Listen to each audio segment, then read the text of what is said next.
भारतीय संविधान का अनुच्छेद 1 पूरा विवरण। अनुच्छेद 1 क्या कहता है?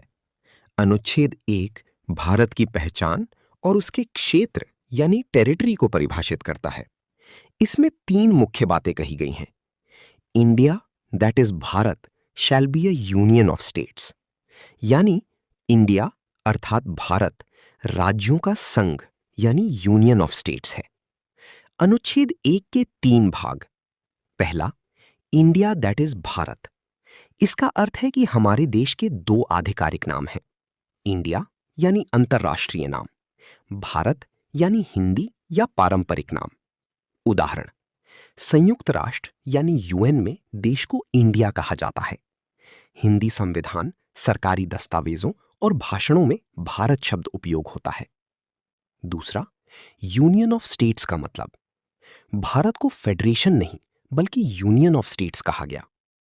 डॉक्टर भीमराव अंबेडकर ने ऐसा क्यों कहा? बी.आर. अंबेडकर के अनुसार भारतीय राज्यों ने मिलकर अलग अलग समझौते से देश नहीं बनाया। भारत एक अखंड राष्ट्र है, कोई राज्य भारत से अलग नहीं हो सकता।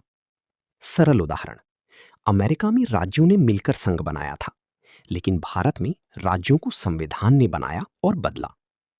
तीसरा, भारत का क्षेत्र यानी टेरिटरी ऑफ इंडिया। अनुच्छेद 1(3) के अनुसार भारत का क्षेत्र 3 भागों से मिलकर बनता है।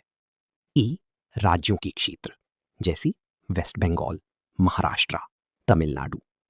बी, केंद्र शासित प्रदेश यानी यूनियन टेरिटरीज जैसे दिल्ली, पुडुचेरी, अंडमान एंड निकोबार आइलैंड्स।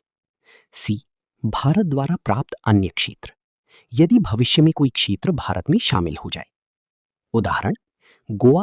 अनुच्छेद 1 से जुड़े महत्वपूर्ण ऐतिहासिक घटनाएं।